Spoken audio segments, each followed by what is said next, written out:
Salut et bienvenue sur la chaîne Analyse de données. Dans cette vidéo, nous allons voir la notion de validation des données. Comment effectuer la validation des données dans Excel.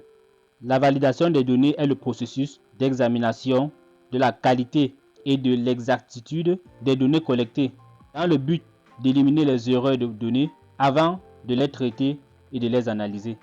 La validation des données est donc utilisée pour contrôler ce qu'un utilisateur peut remplir dans une cellule, vous permet de décider quel type de valeur doit être saisie, aide les utilisateurs à saisir uniquement les données valides. Si une donnée invalide est saisie, un message d'erreur s'affichera. Souhaitez-vous apprendre l'analyse de données? Alors veuillez vous abonner à la chaîne et cliquez sur la cloche de notification pour être notifié lorsque nous mettons de nouveaux contenus en ligne. La suite de cette vidéo juste après le générique.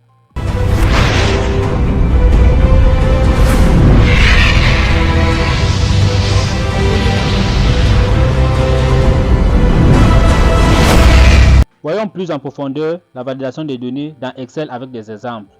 Considérons le tableau suivant auquel nous voulons saisir le nom, la date de naissance, l'email, le salaire, le classement, le pays ainsi que la ville des employés d'une entreprise. Et comme condition, le nom doit accepter 18 caractères, la date de naissance doit être entre le 1er janvier 1990 et le 30 décembre 2023. L'email doit avoir un arrobas. Le salaire doit être supérieur à 36 000. Le classement doit être entre 0 et 10. Et les villes en fonction du pays. Comme pays autorisés, nous avons la France, le Maroc, le Cameroun et la Côte d'Ivoire. Dans chaque pays est listé 3 villes à utiliser. Comment est-ce que tout ceci se fait dans Excel? Si je commence par cliquer dans la première cellule du nom, vous verrez un petit message indiquant d'entrer votre nom. Par la suite, au niveau de la date de naissance, un message qui nous indique d'entrer la date de naissance. Dans la section email, on a un message qui nous demande d'entrer un email correct. Dans la section salaire, nous n'avons rien. Classement, rien du tout. Pays, nous avons un menu déroulant. Et si nous cliquons sur le menu déroulant, on voit les différents pays à utiliser. Et au niveau de la ville, il y a un menu déroulant. Mais quand je clique sur le menu déroulant, rien ne s'affiche. Pourquoi? Parce que le pays n'a pas été choisi. La ville doit être choisie en fonction du pays. Pour faire tout ceci dans Excel, c'est très simple. Nous allons commencer par le nom qui doit accepter 18 caractères. Donc, on clique dans la cellule nom ou alors on sélectionne toutes les cellules. Si on clique juste dans la cellule nom, à la fin, nous allons juste copier et coller la formule tout le long des autres cellules. Donc, après avoir cliqué dans la cellule nom, on clique sur données. Dans la zone outils de données, nous cliquons sur validation des données. Autoriser, nous prenons longueur du test, données, nous choisissons inférieur à, et puis le minimum, nous mettons la valeur 18. Au niveau du message de saisie, pour le titre, nous avons mis le nom, et le message de saisie, nous avons mis entrez votre nom. Ça qui nous permet d'avoir ce petit message lorsque nous cliquons dans la cellule des noms. Et pour la lettre d'erreur, nous avons le choix entre un stop, un avertissement et une information. Une information, le titre de cette information, nous le laissons vide. Le message d'erreur, nous le laissons vide. Et puis, nous cliquons sur OK. Si je saisis un nom, par exemple, Brice, Olex, Ricanos, on reçoit un message d'erreur indiquant que cette valeur ne correspond pas aux restrictions de la validation des données pour cette cellule. Nous avons la possibilité de cliquer sur OK et continuer. Malgré le fait que le nom a excédé 18 caractères, il y a eu acceptation. Juste parce qu'au niveau de la lettre d'erreur, nous avons choisi information. Donc ça devait juste nous passer une information. Et si je saisis un nom un peu plus court, 11 caractères, vous voyez, pas d'erreur. Donc nous pouvons ainsi et suite continuer, pas d'erreur. Le petit avantage ici est que nous pouvons toujours aller au niveau des données pour encercler les données erronées. Toujours dans la rubrique outils de données, nous cliquons sur entourer les données non valides. Nous voyons que c'est la toute première donnée qui est invalide. Donc, pour enlever ce cercle, on clique sur données, dans la rubrique outils de données. Cliquons sur effacer le cercle de validation. Passons à la deuxième condition. La date de naissance doit être comprise entre le 1er janvier 1990 et le 30 décembre 2023. Donc on fait le même procédé. On sélectionne les cellules, données, validation des données. Au niveau de options, nous choisissons que c'est une date et nous choisissons l'option compris entre. Date de début, nous mettons le 1er janvier 1990. La date de fin, nous avons mis le 30 décembre 2023. Au niveau du message de saisie, nous avons mis le titre, date de naissance. Et le message de saisie, nous avons mis entre une date valide.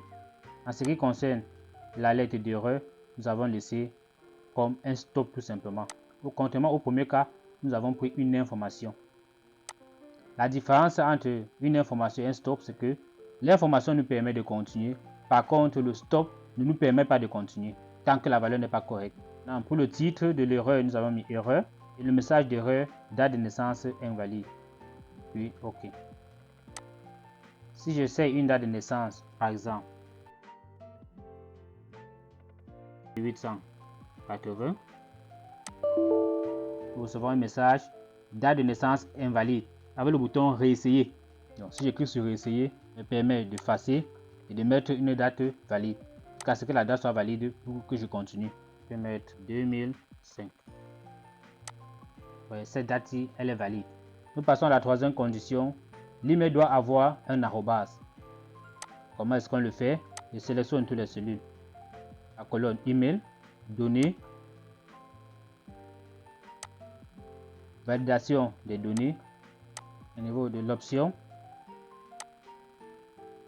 autoriser, choisissons personnaliser, mettons la formule égale est numérique, qui est une fonction qui retourne vrai si c'est numérique et faux sinon. Donc on ouvre la parenthèse, nous combinons avec la fonction trouve. On demande d'aller trouver quel symbole, le symbole arrobas. Donc on ouvre une autre parenthèse, le symbole arrobas entre guillemets, point virgule, nous sélectionnons les cellules C2 à C6, ferme la parenthèse, on ferme pour une seconde fois. Au niveau du message de saisie, le titre, nous n'avons rien mis. Le message de saisie, nous avons laissé vide. Et l'alerte d'erreur, nous avons laissé le type stop. Et le titre, rien du tout, rien du tout. Puis OK. Donc cette fois-ci, quand nous cliquons dans les cellules, il n'y a plus le message entrer un email. Donc nous pouvons rectifier cela en allant dans données. Pour validation des données. Mêmes informations sont restées intactes. Mais nous partons au niveau du message de saisie. Le titre, nous mettons email. Et message de saisie, nous pouvons demander à l'utilisateur d'entrer un email correct. Au niveau de l'alerte d'erreur, nous sommes un stop avec un titre, email invalide. Et puis, comme message d'erreur, nous pouvons demander à l'utilisateur d'entrer l'email avec le symbole arrobas. Maintenant, l'email doit avoir un arrobas. OK. On copie cette formule pour toutes les autres cellules.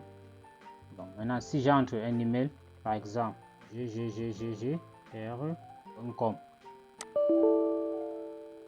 on obtient un message d'erreur pour dire email invalide. L'email doit avoir un arrobas. Et ça me force de réessayer, d'aller modifier. Donc, si je modifie, je mets un arrobas, gmail.com par exemple. Là, c'est accepté. Nous continuons donc avec la quatrième condition. Le salaire doit être supérieur à 36 000. Donc, nous faisons la même chose. Sélectionnons toutes les cellules. Et puis, partons dans données. Cliquons sur validation des données. Option. Autoriser. C'est un salaire. Nous pouvons choisir soit décimal ou alors nombre entier. Mais là, je préfère choisir décimal. Données. Nous choisissons l'option supérieure à maximum 36 000. Comme message de saisie, pour le titre, je vais mettre là salaire. Pour le message de saisie, nous pouvons dire entrer votre salaire. Au niveau de la lettre d'erreur, nous laissons le style un stop.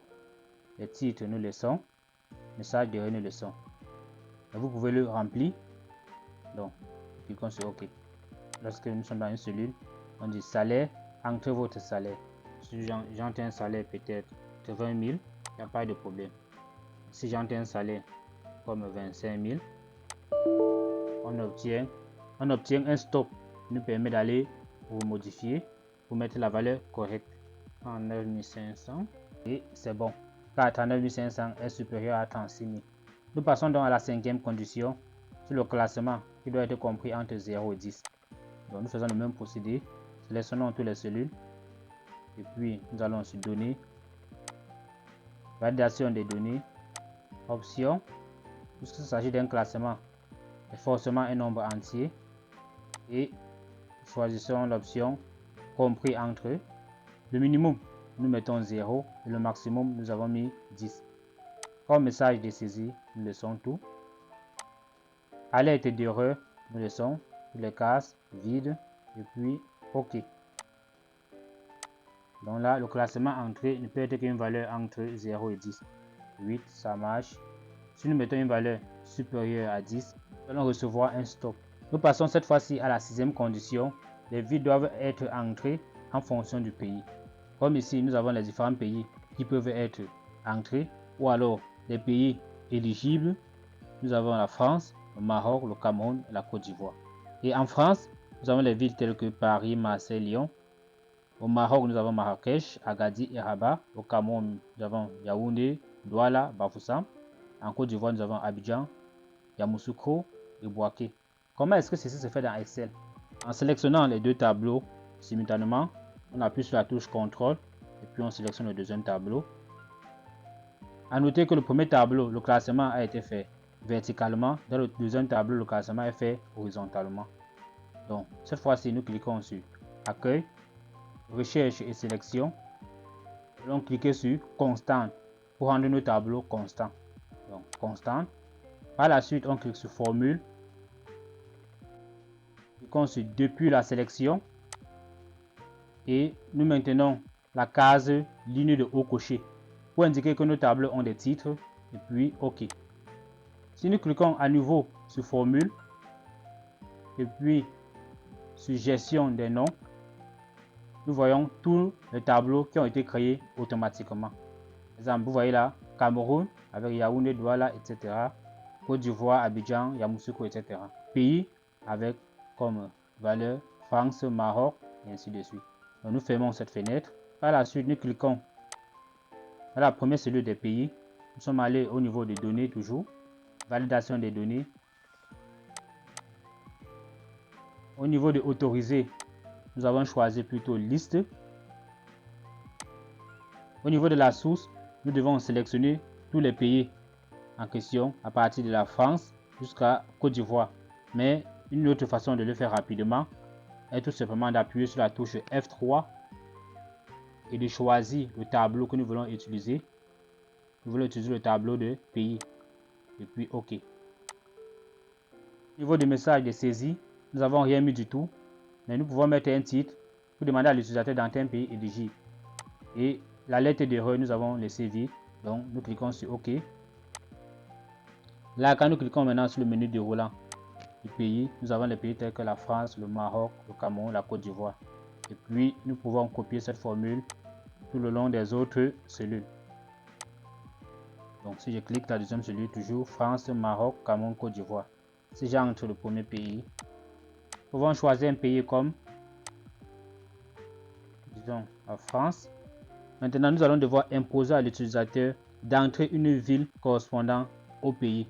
Pour le faire, nous cliquons dans la toute première cellule et puis nous partons au niveau des données, validation des données, autoriser, nous mettons liste. Au niveau de la source, nous allons utiliser la fonction indirecte avec une référence non absolue. Ici, nous avons mis une référence absolue avec le dollar, c'est une erreur. La référence ne doit pas être absolue. Avec une référence relative. Au niveau du message de saisie, nous n'avons rien mis. La lettre d'erreur, nous n'avons rien mis. Donc, nous cliquons tout simplement sur OK. Là, je fais glisser la formule entrée dans la première cellule tout le long de la colonne. Et puis, si je clique sur le menu déroulant, la première ville, nous avons le choix entre Paris, Marseille et Lyon. Si je mets un deuxième pays, par exemple, disons Cameroun, quand je commence à saisir, ça me propose. Donc Cameroun.